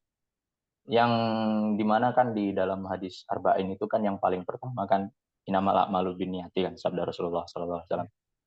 Nah, jadi yang mau saya tanyakan ini saya dapat dari guru saya itu kalau misalkan niat menghafal Quran itu jangan diniati untuk mungkin gitu. Jadi jangan. Tapi kata beliau silakan diniati menghafal Quran itu untuk at-taqarrub ma'al Quran, untuk mendekat dengan Al-Quran. Jadi yang saya tanyakan ini kan banyak versi ya, maksudnya berseliweran di media sosial, berseliweran di Instagram mungkin, X atau Twitter, kemudian Facebook, YouTube, kan Ustadz hafalan kan nggak cuma satu, banyak ribuan mungkin. Nah, berbeda-beda dari pendapat Ustadz-Ustadz yang sudah kompeten di bidang hafalan Quran ini. Nah, yang ingin saya tanyakan tuh sebenarnya niat hafal Quran itu apa? Itu aja sih. Biar jadi landasan yang kuat untuk kita, sehingga nanti supaya kedepannya tidak jadi salah niat, kemudian bisa benar-benar hafalan ini digunakan sebagaimana mestinya gitu, sesuai yang Allah maulah jatuhnya mah. Gitu aja sih, Tat. Semoga bisa menjawab. Oke. Masya Allah, barakallahu fiik atas pertanyaannya, luar biasa nih. Bagaimana pertanyaannya? Yang pertama, Anda sepakat dengan guru antum. Jika guru antum menyampaikan bahwa menghafal itu jangan diniatkan untuk mungkin, sangat sepakat. Kenapa? Karena guru-guru kami pun menyampaikan seperti itu. Ya, jadi kita menghafal, kita murojaah, tujuan utamanya bukan untuk mutkin, bukan untuk gelar. Tapi untuk apa? Untuk dekat dengan Allah Subhanahu wa taala. Kenapa sih nggak boleh buat gelar? Kenapa sih nggak boleh buat mutkin? Karena gini, banyak orang ya yang niatnya itu untuk gelar ya mengejar gelar itu, ketika gelar itu tidak didapatkan, mereka apa? Sedih, galau. Akhirnya apa? Mereka nggak lanjut menghafal Quran. Tapi kalau tujuan kita buat dekat sama Allah, dekat sama Quran, walaupun kita misalnya nggak lancar-lancar, kita nggak hafal-hafal, kita nggak bakal sedih. Maka ubah mindsetnya bahwa menghafal itu bukan tentang seberapa cepat, bukan tentang seberapa banyak, bukan tentang seberapa mungkin, tapi tentang seberapa dekat kita dengan Allah Subhanahu wa taala. Oke. Jadi orang yang hebat itu bukan dia yang lancar hafalannya, bukan dia yang paling banyak hafalannya, tapi dia yang bisa dekat dengan Allah Subhanahu wa taala. Dia yang bisa menjadikan hafalannya itu sebagai perantara, menjadi wasilah dia didekatkan kepada Allah Subhanahu wa taala. Itu yang paling utama. Ya. Jadi jangan sampai kita menghafal tapi tujuan utamanya mengejar misalnya 30 juz mutqin, lancar, hafil gitu kan. Itu kurang tepat. Karena banyak orang yang memang dia mendapatkan hal itu. Dia menjadikan mutqin 30 juz sebagai utama misalnya. Menjadikan itu sebagai tujuan utama. Memang dia mendapatkan itu semua. Tapi ternyata dia nggak bisa misalnya afwan, nggak bisa mengamalkan Quran. Dia jauh dari Quran. Bahkan saya punya kenalan lah. Hafid 30 juz mutqin hafalan 30 juz lancar. Sudah juara tingkat nasional, saking lancarnya. Bahkan dia selesai 30 juz dari mana? Dari SD, coba luar biasa. Jadi ketika di SMP, di SMA tuh, dia itu bukan menghafal Quran lagi, ngafalnya hadis. Tapi ternyata, ya Masya Allah, aneh nggak nyebut tambah ya, cuma ini sebut teman aneh doang ya, kenal aneh ya. Jadi dia ini mungkin hafalannya luar biasa, hafalannya hafal hadis juga kan, ribuan hadis. Tapi ternyata apa? Karena niat yang salah dalam menghafal Quran, Masya Allah ya, dia pernah melakukan satu kesalahan, apa itu? Berzina dengan penghafal Quran juga. Bayangkan, dia berzina dengan penghafal Quran juga. Dan ini salah satu resiko. Resiko kalau kita menghafal, tujuannya hanya untuk mendapatkan mutqin. Memang kita mendapatkan mutqin itu, tapi kita nggak mendapatkan hakikat Quran. Kan hakikat Quran untuk apa? Kita baca, tadabburi, kita amalkan. Seperti itu ya. Sepakat ya? Kita baca, kita tadabburi, kita amalkan. Itu paling utamanya. Cuman menghafal itu kita jadikan wasilah untuk kita dimudahkan dalam mengamalkan Quran. Misal gini, ada ayat yang berbunyi qul lil mu'minina yaghuddu min absarihim wa yahfadzu furujahum. Allah menyampaikan katakanlah kepada orang beriman untuk menundukkan pandangannya, menjaga pandangannya wa yahfadzu furujahum dan menjaga kemaluannya. Dzalika azka lahum. Dengan itulah mereka akan lebih suci bagi mereka. Ya. Jadi ketika kita misalnya ada kesempatan misalnya ada kesempatan melihat apa yang diharamkan, ya, tapi kita hafal ayatnya. Qul lil mu'minin yaghuddu min absarihim. Kita hafal ayatnya. Allah bilang kita nggak boleh maksiat. Berarti kita nggak boleh maksiat. Misalnya ada ayat lain, misalnya ada ayat wailul lil mutaffifin. Celakalah orang yang curang. Ya, kita hafal ayatnya, kita paham ayatnya, maka ketika kita nanti misalnya ada kesempatan berbuat curang, ketika misalnya ujian, ketika berdagang, ketika apapun itu, kita hafal ayatnya. Wailul lil mutaffifin. Celakalah orang-orang yang curang. Jadi kita tuh menghafal untuk apa? Kita jadikan menghafal itu untuk kita memudahkan dalam mengamalkan Quran.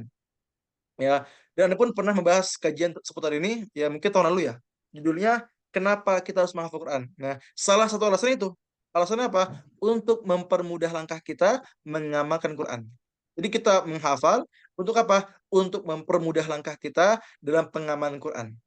Jadi tujuan utamanya diubah ya. Jadi sukses menghafal itu bukan dia yang paling banyak hafalannya, bukan dia yang paling lancar hafalannya, tapi dia yang bisa menjadikan hafalan itu lebih dekat dengan Allah Subhanahu wa taala. Karena banyak orang yang lancar hafalannya, mutqin hafalannya, 30 juz mutqin itu luar biasa. Tapi ternyata nggak bisa mendekatkan dirinya kepada Allah. Karena itu, karena dia nggak bisa memahami hakikat dari menghafal itu. Jadi ubah ya, menghafal itu bukan tentang seberapa cepat, bukan tentang seberapa banyak, bukan tentang seberapa lancar, tapi tentang seberapa kuat kita bertahan dan mampu mengamalkan ayat-ayat yang kita hafal. Seperti itu ya. Semoga Allah mudahkan kita semua untuk bisa menghafal, mentadabburi, dan juga mengamalkan Quran insyaallah. Barakallahu fikum. Semoga bermanfaat. Amin. Wa iyyakum kullal barakah. Oke. Oke, lanjut. Mungkin ke Lutfan, silakan. Tafadhol. Baik, terima kasih sebelumnya Ustaz. Bismillah, Assalamualaikum warahmatullahi wabarakatuh. Izin bertanya Ustaz, ini berkaitan dengan Al-Quran dan juga maksiat. saya merasa dampak dari maksiat itu benar-benar mempengaruhi hidup saya, Ustaz. Karena saat ini saya sedang di semester 3 di kuliah saya dan merasa bahwasanya hafalan-hafalan saya ketika di masa-masa SMA tuh benar-benar menghilang gitu, Ustaz. Dikarenakan saya terlalu sibuk dengan organisasi, dengan berbagai kegiatan yang menuntut saya selalu berinteraksi eh, terlalu sering dengan akhwat gitu, Ustaz. Nah, sampai saat ini juga Ustaz, saya sering berkonsultasi dengan para ustadz mengenai bagaimana cara saya untuk melepaskan diri gitu Ustaz dari lingkungan-lingkungan yang mengikat saya untuk terlalu banyak berinteraksi dengan akhwat. Nah, mungkin pertanyaannya Ustadz, apakah saya berdosa ketika saya malahan lupa dengan hafalan-hafalan yang sudah saya sempat pahami sebelumnya gitu Ustaz. Dan mungkin eh, apakah dibolehkan bagi saya untuk melepaskan jabatan-jabatan saya seperti di organisasi dan juga kegiatan-kegiatan yang menuntut saya ya di perkuliahan gitu Ustaz. Mungkin itu untuk pertanyaan Ustaz. Ya. Yang pertama terkait apakah berdosa, ya tadi saya sudah jawab ya, tergantung ikhtiar kita. Kalau ternyata ikhtiar kita nggak maksimal, ya kita bilang nih, kita ini nggak lancar, kita hilang hafalannya, alasannya misalnya sibuk, ya misalnya kita alasannya ada organisasi dan sebagainya, dan itu menyebabkan kita hilang hafalannya, dan misalnya kita sering berinteraksi dengan akhwat, yang juga itu bisa menyebabkan kita bermaksiat serta penyebab bahwa hilangnya hafalan kita, maka bisa jadi itu berdosa. Ya maka kalau misalnya sekiranya antum memungkinkan keluar dari itu, ya silakan. Karena tujuan apa? Untuk menjaga diri. Ya. Dan memang dunia kuliah itu luar biasa. Ditambah saya pun sih kan di Turki. Luar biasa. Saya tuh kuliah di Turki, jurusannya syariah. Itu namanya ilahiyat. Di sini tuh kami full berbahasa Arab kuliahnya ya. Tapi kami tuh uniknya apa ya? Kami tuh nggak ada fakultas sendiri. Jadi karena kampus baru, maksudnya untuk fakultas baru, jadi masih numpang dari fakultas lain. Jadi terakhir kami di tahun kemarin, kami itu masuk ke fakultas, kalau nggak salah ya, dokter gigi. Jadi kami fakultas syariah ya seharusnya, tapi masuk ke fakultas dokter gigi. Karena emang karena untuk fakultas bahasa Arab ini baru gitu kan. Dan ternyata masya Allah luar biasa gitu kan.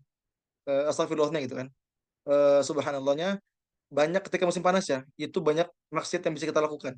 Misalnya apa? Yaitu melihat baju-baju yang terbuka. Bayangkan Anda itu di kampung, ini tuh di Turkinya, di kampung, di kota Igdir. Itu 24 jam dari Istanbul, jauhnya, jaraknya. Tapi Masya Allah, luar biasanya. Anda itu kaget juga kan, ini baju-baju orang tuh, aduh Allah Akbar gitu kan. Sangat mengerikan gitu kan. Jadi aneh yang syariah ini, ya lingkungannya luar biasa. Dan bagaimana saya untuk apa namanya menghadapinya? Ya tentu ya bertobat kepada Allah Subhanahu wa taala. Kita memohon ampunan. Ketika kita nggak sengaja melihat misalnya aurat wanita dan sebagainya, maka tentu kita bertobat kepada Allah Subhanahu wa taala dan kita pun memposisikan diri atau mencari lingkungan yang bisa mendukung. Misalnya kalau Anda sendiri, Anda itu lebih sering kalau di rumah ya di masjid. Bahkan Anda itu kalau di Turki ya, Anda itu nggak punya teman orang Turki kecuali dia imam masjid. Jadi Anda punya teman dekat di sini itu orang Turki ya, dia itu imam masjid. Dan ketika ngobrol pun bahasa Arab gitu kan. Karena Anda itu kalau bahasa Turki ini nggak lancar, Anda nggak bisa gitu kan. Tapi kalau bahasa Arab Anda ada teman gitu kan yang bisa bahasa Arab, orang Turki juga. Itu jadi kita harus memposisikan diri mencari lingkungan yang bisa mendukung. Ketika Anda juga ketika Anda berteman dengan dia, Anda diajak ke salah satu pondok di Turki, Anda bisa setoran hafalan, Anda bisa sholat murojaah. Pokoknya ini dapat apa ya, lingkungan yang luar biasa lah. Ketika teman-teman yang lain mungkin afwan bermaksiat gitu kan, tapi ketika Anda mencari lingkungan yang lebih baik ya, Anda bisa tabar dengan baik gitu kan. Bisa setoran ke beliau gitu kan. Terus juga pernah diamanahkan jadi imam gitu kan. Misalnya Anda sering maghrib atau isya gitu kan. Atau misal pernah juga jadi imam ketika sholat tarawih di Turki gitu kan. Itu pun satu keuntungan ketika kita memaksakan diri kita keluar dari zona-zona yang toksik, yang bermaksiat gitu kan. Kita cari lingkungan yang baik ya. Kita pun meminta kepada Allah tentunya ya untuk diarahkan kepada hal baik. Insya Allah ketika kita ada niat baik itu, kita akan diarahkan kepada hal baik itu. Ya jadi kalau tadi Mas Lutfan ya, kalau sekiranya bisa meninggalkan misalnya dari sekarang yang antum ikuti gitu kan, dari organisasi dan sebagainya, dan ternyata itu malah banyak mudaratnya. Misalnya antum kuliahnya nggak fokus, antum malah banyak maksiatnya, antum misalnya banyak pikiran tentang perempuan dan sebagainya, maka untuk menjaga diri antum ya boleh antum keluar gitu kan. Tapi tentu dengan baik-baik keluarnya, nggak asal keluar gitu kan, dengan menyampaikan dengan alasan yang jelas gitu ya. Jadi itu sih yang buat Mas Haris ya, buat siapa? Mas Lutfan ya. Semoga Allah mudahkan Mas Lutfan untuk terus istiqomah bersama Al-Quran, untuk terus taat kepada Allah Subhanahu wa taala insyaallah. Barakallahu fik, semoga terjawab. Cukup ya Mas ya? Amin Allah. Jazakallah khair Ustaz. Oh iya, insyaallah. Barakallahu fik. Lanjut. Mungkin ada lagi ke Alma, silakan ke Alma.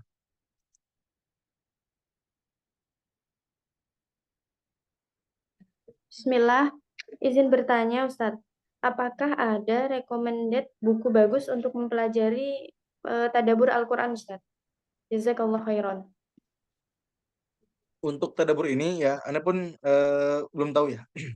Kalau Anda sendiri tuh apa namanya lebih suka dengar-dengar apa namanya kajian-kajian di YouTube.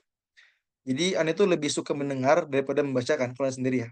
Jadi Anda memaksimalkan dunia digital ini yaitu dengan apa namanya di YouTube itu banyak kajian-kajian, misalnya kajian tafsir ya, kajian tadabbur itu banyak banget ya. Misalnya Ustaz Adi Dayat, Ustaz misalnya Khalid Usalamah, nggak apa tonton aja gitu kan. Insya Allah dengan kita membantu itu, insya Allah akan diarahkan. Atau mungkin ada teman-teman semua di sini yang punya rekomendasi, boleh ya ditulis di kolom komentar ya. Kalau bisa ada rekomendasi kitab-kitab atau buku-buku yang bisa kita baca nih buat tadabbur, boleh aja. Ya, tapi kalau Anda sendiri tuh pernah baca ya, pernah beli buku, itu pun bisa dibilang tadabbur ya, tentang kisah-kisah dalam Quran ya, kisah-kisah dalam Quran itu pun bagus tuh. Bisa di Shopee ya, kalau Anda belinya di TikTok pas itu. Jadi ada buku kumpulan kisah menarik di dalam Quran. Itu pun sebagai tadabbur kita. Ada juga buku 7 kisah keluarga dalam Quran. Itu kalau buku yang ini ya tentang apa ya? Mungkin itu ada pembahasan khususnya loh tentang kisah, tentang misalnya tentang apa tentang keluarga dan sebagainya itu ada bukunya. Tapi kalau misalnya secara keseluruhan gitu kan, Anda pun belum bisa memberikan opsinya gitu ya. Ya ini ada yang tanya juga ya. Ada yang tanya juga, Ustadz, bagaimana caranya mudah dalam menghafal Quran? Oke. Bagi antum yang pengen dimudahkan ketika menghafal, Anda sering mengulang kalimat ini. Antum harus punya duit, ya. Doa, usaha, ikhlas tawakal. Jadi kalau antum pengen dimudahkan ketika menghafal, ingat ya, punya duit, doa, usaha, ikhlas tawakal. Doa yang banyak, usaha yang besar, ikhlasnya jaga, dan tawakal kepada Allah Subhanahu wa taala. Itu ya. Nah, ada yang nulis juga ya di komentar ya. Tadabbur setiap subuh dari Ustaz Rizky Has. Ya, ada juga buku Tadabbur Quran. Siapa tuh? Ustaz Fadilah ya. Ya, boleh dibaca di kolom komentar ya. Masya Allah baik banget.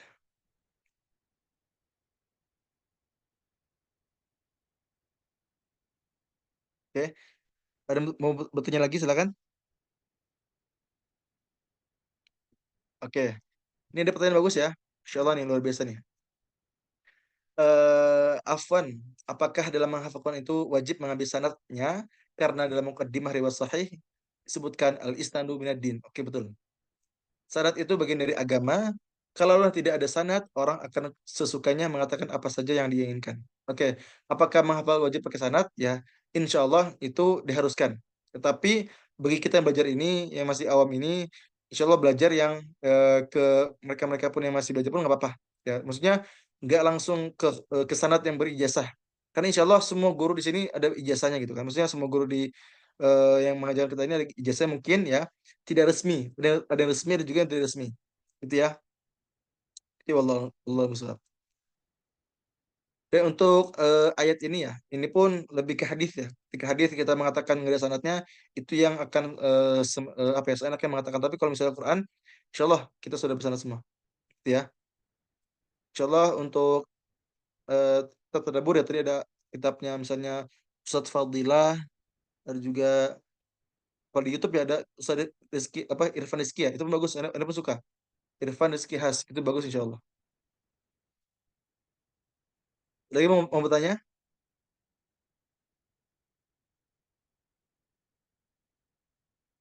Cukup ya. Mungkin kalau misalnya ada dari antum ya, yang ada pertanyaan ya seputar penghafal, seputar murojaah, nanti insya Allah antum boleh save nomor Ana ya. Untuk kontaknya Ana sudah share di grup ya. Tapi kalau di grup antum ada di grup, insya Allah antum boleh chat Ana. Tapi mungkin Ana nggak mungkin langsung balas semua, karena pasti banyak yang chat gitu ya. Dan pokoknya boleh saling save, boleh chat juga, insya Allah dibalas ya. Kalau memang kebaca gitu ya. Barakallahu fiik, saya kembalikan kepada MC. Baik, jazakumullah khair Ustaz atas pertanyaan-pertanyaannya, atas jawaban-jawabannya. Dan kita lanjut ke sesi doa ya Ustaz, Ya. yang akan langsung dipimpin oleh Ustaz. Mohon, Ustaz. Oke teman-teman semua, kita berdoa bersama. Silakan tundukkan pandangan kita, ya. Kita khusyukkan hati kita. Kita banyak berdoa kepada Allah Subhanahu Wa Taala. Semoga dengan doa kita bersama ini kita bisa mendapatkan keberkahan, ya, berkah di sini.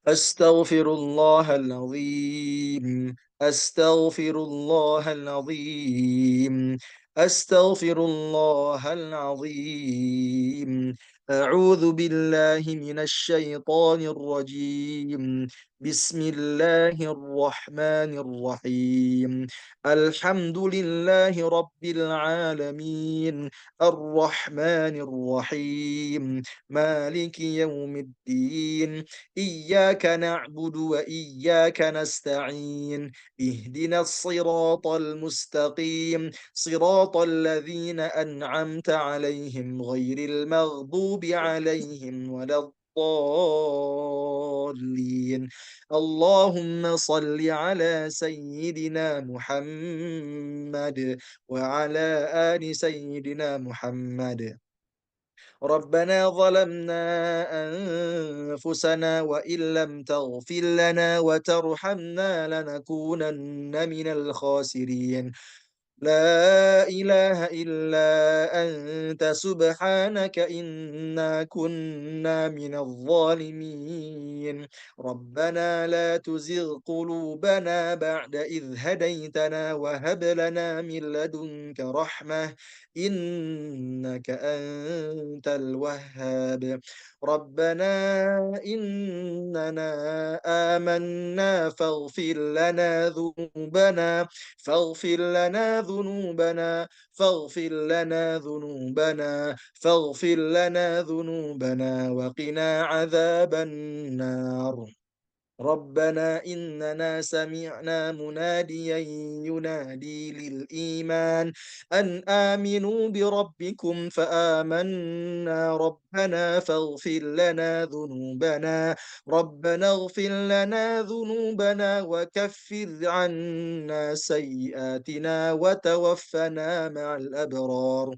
اللهم ارزقنا حب القرآن والشوق إلى قراءته اللهم أحرمنا لذة معصيتك وارزقنا لذة طاعتك اللهم إنا نسألك حفظ الأنبياء وفهم المرسلين وإلهام الملائكة المقربين اللهم أغننا بالعلم وزينا بالحلم وأكرمنا بالتقوى وجملنا بالعافية برحمتك يا أرحم الراحمين ربنا آتنا في الدنيا حسنة وفي الآخرة حسنة وقنا عذاب النار وأدخلنا الجنة مع الأبرار يا عزيز يا غفار برحمتك يا أرحم الراحمين اللهم إنا نسألك الجنة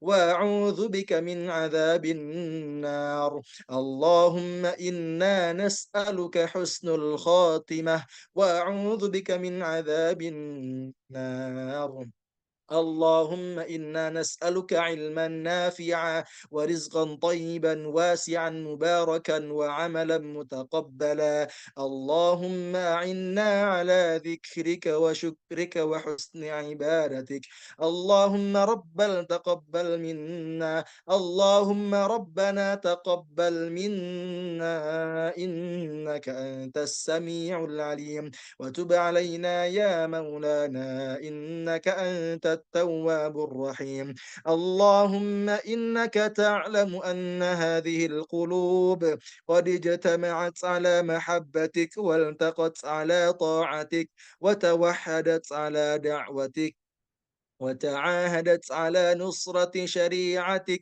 فوثق اللهم رابطتها وأدم ودها واهدها سبلها واملأها بنورك الذي لا يخبو واشرح صدورها بفيض الإيمان بك وجميل التوكل عليك وأحيها بمعرفتك وأمتها على الشهادة في سبيلك إنك نعم المولى ونعم النصير المصير ربنا آتنا في الدنيا حسنة وفي الآخرة حسنة وقنا عذاب النار وادخلنا الجنة مع الأبرار يا عزيز يا غفار برحمتك يا أرحم الراحمين سبحان ربك رب العزة عما يصفون وسلام على المرسلين والحمد لله رب العالمين آمين بارك الله فيك.